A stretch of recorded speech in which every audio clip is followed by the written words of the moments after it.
On this episode of Talk About Topeka, I've got a caffeine high. I'm Chris Schultz, and I'm talking to one of the owners of PT's Coffee and Roastery. Mr. Jeff Taylor joins us here in the studio. This episode is brought to you by the WIBW channels and Field of Greens, a garden bistro in downtown Topeka. Check them out at fogreens.com. Sit back, relax, get some coffee, get some jitters, because it all starts right now. You had a plenty money to get me some money. So I'm sitting here with a guy who has way too many titles for me to tell you all about in one intro. So I'm going to take a little bit of time here to tell you about a guy who's one of the owners of PT's Coffee. We're going to explore a little bit more about all the things that this guy's done. It's Mr. Jeff Taylor. How you doing? I'm doing great. Good to see you. Yeah, it's Thanks good. for having me. I appreciate you coming on the show tonight. My pleasure. Yeah, so PT's Coffee's been around for a long time. It's kind of a beacon of Topeka and coffee and fine quality roasting. And how'd you all get started? I mean, where'd that come from? I like to say I stumbled and fell into coffee. It's kind of what happened. We've actually been open as of February 3rd, 2013. Will be 20 years, believe it or not. 20 years. But the way we got started, I moved here. I was a photojournalist and living in the Northwest. And I was familiar with Starbucks in the late 80s. Before they went public and opened 20,000 stores. When they only had 2 stores, I was familiar with Starbucks. I was living in the Northwest. There were coffee carts on the street. I just never thought about them. I took them for granted, I guess. And I had a good year. One year when I was living in Idaho, a good year shooting pictures, I should say. As a photojournalist, I won some awards and was regional photographer of the year. 4 states, 4 Northwest states, and 3 provinces of Canada or something like that. Cool, very But I had a cool. good year. And usually in any career, when you have a good year, you get job offers. Yeah. And I'm from Kansas originally. And my mom was getting a little bit up there in age. And so I thought, I should be closer to home. So I took the job in Topeka. It's also nationally renowned for its photographers. So I thought, well, this would be a good 2 or 3 year stop to visit with family, work at a good newspaper, and then move on from there to bigger things and bigger cities, and you know how that goes. Absolutely, yeah. And I moved here and there was no coffee. It was pretty much that simple. And since I pretty much live on coffee, I started looking around and couldn't find a good coffee shop, good coffee. I didn't know what to do, so I found myself driving to Lawrence every weekend. Wow. And then one day I drove home and thought, this is insane. Why am I driving 30 miles a day, 60 miles a day, 30 each way? Just to get a cup of coffee. This is crazy. Yeah. And so I thought, I'm just going to open a coffee shop. It can't be that difficult, right? And there it is. So we did. It just so happened my business partner, Fred Polson, who at the time was also my roommate, he was managing a national chain shop, Schlotsky's, just down the street. Yeah. And so I talked him into and brought him kicking and screaming into the business to help me. So basically because I couldn't shoot pictures and run a coffee shop. Yeah. And so I thought, man, Fred, if you'll run this, I'll give you half the business. And he said, okay. Let's do it. So I basically put everything together. We tried to rent some buildings downtown. Didn't have much luck. So we ended up we were just about to give up. And then we ended up in a place out in, you all know, 5660 Southwest 29th. Yeah. In Barrington Village. We opened our first store in 1993, February 3rd. And I guess I'm old enough to remember that when you guys opened up, and I used to hang out there all the time. Yeah. It was just you were quite young back then, huh? Yes, I was like 12. I was 5. That's what it was, I remember it so well. How old am I? No, it was really great though. I mean, I remember it was so brand new, and people had never looked at coffee that way before around Topeka. And you started seeing things pop up and everything else coming, and your business was growing as well. So, and tell us a little bit about how you guys grew from the one shop to becoming the company you are now. It's crazy. I mean, it's really interesting the way it's all kind of evolved. We keep in mind the reason I wanted to open a coffee shop is because I wanted to have a good cup of coffee. I loved shooting pictures. And then we opened a shop, and we were, I don't know if you came in some of those nights when we had live music, but it was literally standing room only. Yeah. I mean, it was crazy busy. And so after about 6 months of that, we'd paid back all the debt, all the money we borrowed, we'd paid back all of our loans. And I looked at Fred, he looked at me, I was like, shoot, let's open another one. So we opened another store at 10th and Gage. Yeah. And it took a little bit longer to catch on, but it eventually caught on, was doing really well. I took a step back because I remembered I didn't get into this to be in business because I wasn't a business guy. I never knew anything about business. I was a photojournalist. And so one day it dawned on me that all of a sudden I'm feeling the successful business when really I don't understand business. So what am I doing? So we decided to take a step back and look at our business from a fresh perspective and say, did we accomplish what we actually set out to accomplish, which was good coffee? And that's when Fred and I both were shocked to find out we were actually really disappointed. Really? We weren't happy with having 2 stores. We were actually very disappointed in ourselves because we got so caught up in people coming in that we realized our product was going downhill and wasn't very good to begin with. And so we did a little soul searching, did a little research, came around to saying basically what we need to do is start roasting our own coffee. Yeah. Because coffee we were buying from other people wasn't that great, wasn't fresh, and we were frustrated. Yeah. And so I spent the next 2 or 3 years learning to roast. So you guys didn't start out roasting? No, we didn't start out roasting. We started out with just a cafe, and back then that's all anybody really cared about was just having a cool scene like Friends on TV. Cool place to hang out and chat with your friends is all it really was. But over the course of time, since we've been in business, the coffee business has really become, which is what I love, it's really become more about the product than the cool scene. Yeah. Because people have busy lives. They really want to stop in and get a great cup of coffee, but they don't necessarily want to sit around for 2 or 3 hours. Yeah.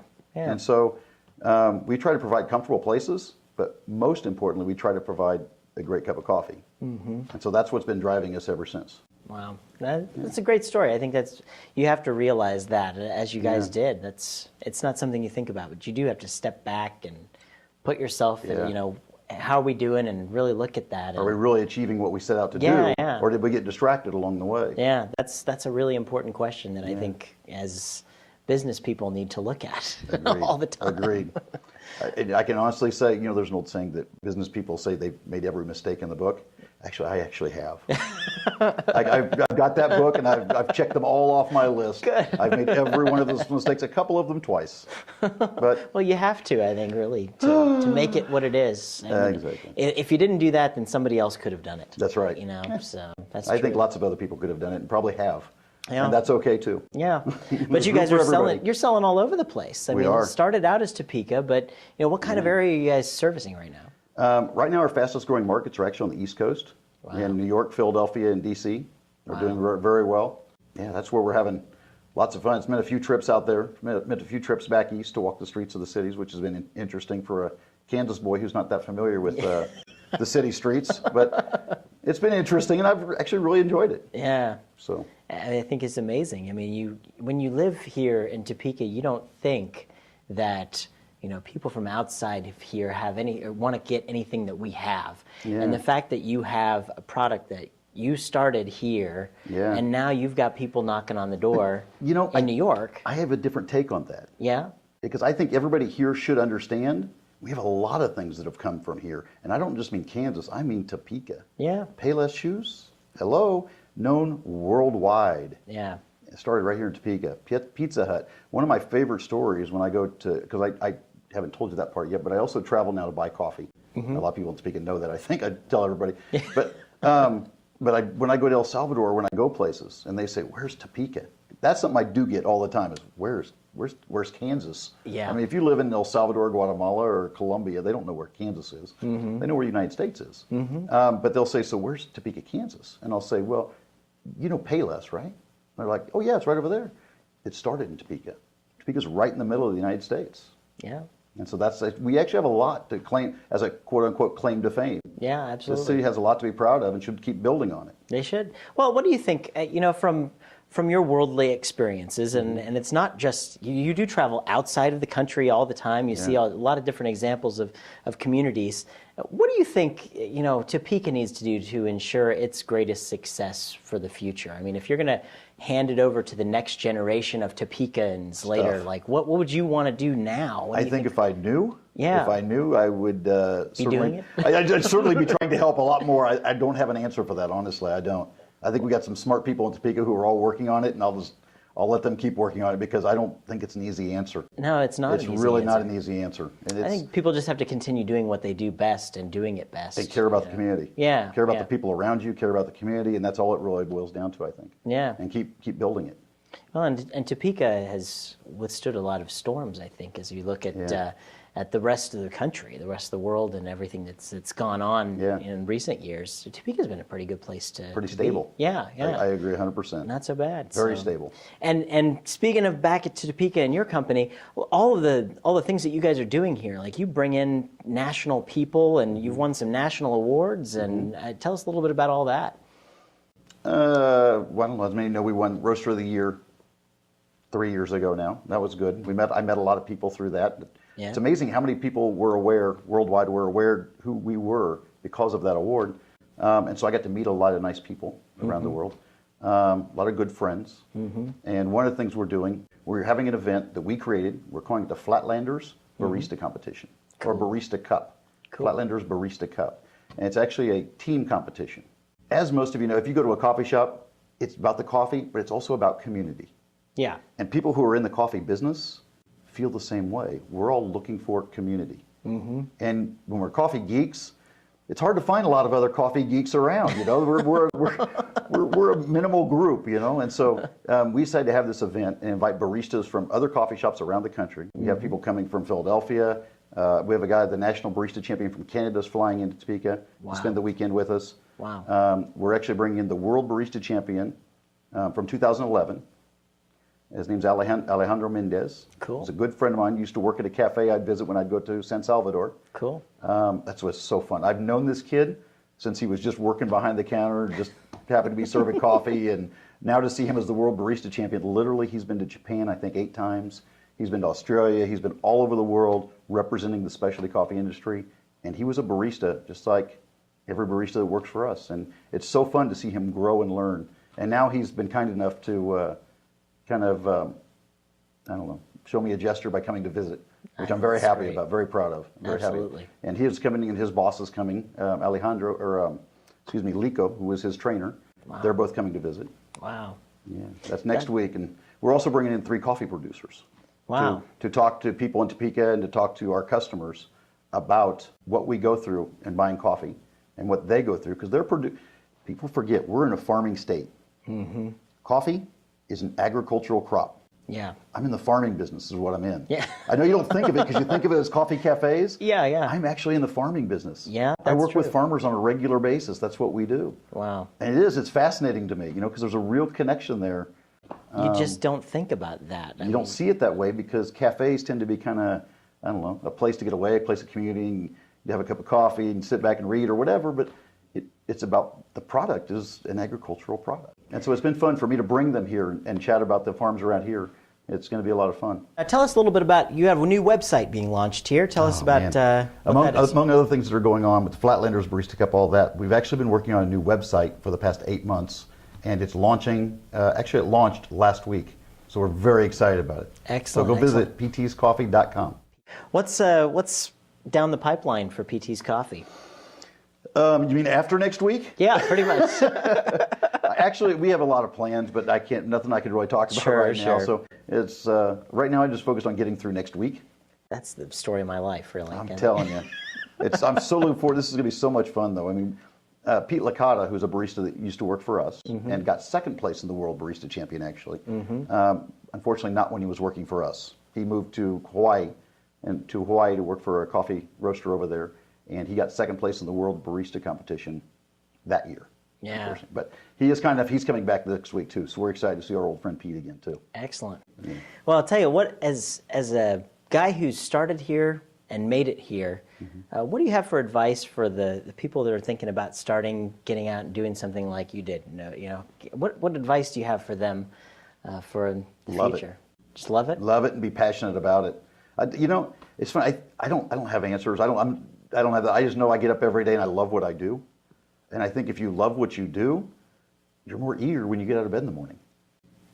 You know? I think that's true. And if you're eager when you get out of bed, it just makes the day go a little bit smoother. That's true. So, it also helps to get out of bed and have a cup of PT's coffee. It does help. I must admit, that does help a little bit. Well, Jeff, I thank you so much for coming and visiting with us. I can't let you go till we do the notorious lightning round. Okay, that's where I put 60 seconds on the clock and I ask you a bunch of silly questions here. No. So, all right. Oh, not yet. How'd you know?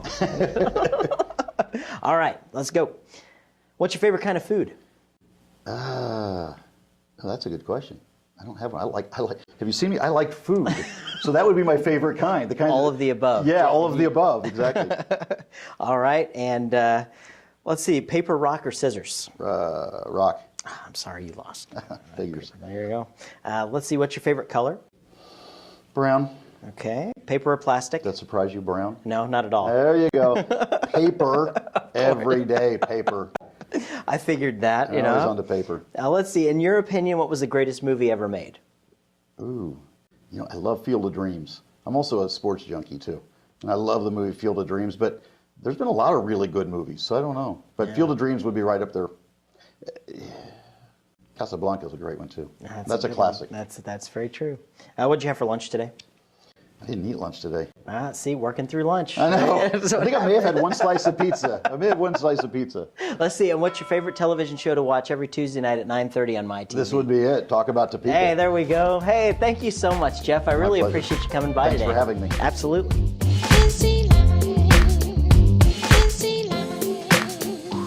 Thanks for tuning into this episode of TalkAboutTopeka.com. I'm Chris Schultz. If you liked what you saw today, please help our guests spread their message by sharing our videos with your friends. You can also find us on Facebook, Twitter, and be sure to subscribe to our YouTube channel.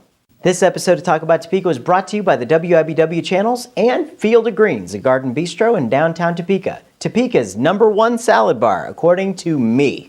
Thanks for joining us. Remember, keep talking about Topeka.